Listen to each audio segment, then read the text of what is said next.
આ તરફ વાવથરાદમાં યોજાયો ભાજપનો ભવ્ય વિજય સંમેલન। જિલ્લાના વિજેતા ઉમેદવારોનું સંમેલનમાં સન્માન કરવામાં આવ્યું છે।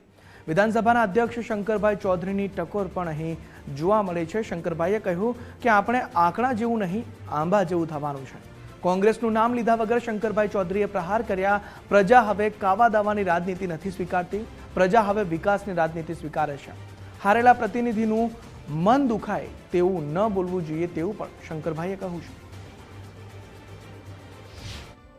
जनता जनार्दन ने ईश्वर स्वरूप मानी मंडी आ काम ની સલાહ તમારા બધાની વચ્ચે હતી અને કોઈ પણ આપણે કોઈ જગ્યાએ એવું ન બોલીએ કે જેના કારણે કોઈ હારેલા પ્રતિનિધિનું મન દુખાય। મારી તમને બધાને પ્રાર્થના છે કે ચૂંટાયેલા પ્રતિનિધિ હોય કે આપણો વ્યવહાર ક્યાંય એવો ન થાય કે કોઈ ચૂંટાયેલા પ્રતિનિધિ તરીકે આપણે એના ઘરની સામે જઈને કોઈ પેલું કરે એવું નહીં। એની સામે આપણે જીતી ગયા છે તો આપણે નથી જીત્યા, જનતા જનાર્દને આશીર્વાદ આપ્યા છે, પ્રજા જીતી છે, પ્રજાએ નક્કી કર્યું છે। તો એનો અહંકાર ક્યાંય ભૂલથી આપણી પાસે ના આવવો જોઈએ। આપણે આંકડા જેવા નહીં થવાનું, આપણે આંબા જેવા બનવાનું કે આંબાની અંદર કેરીઓ આવે તો ઝૂકી જાય।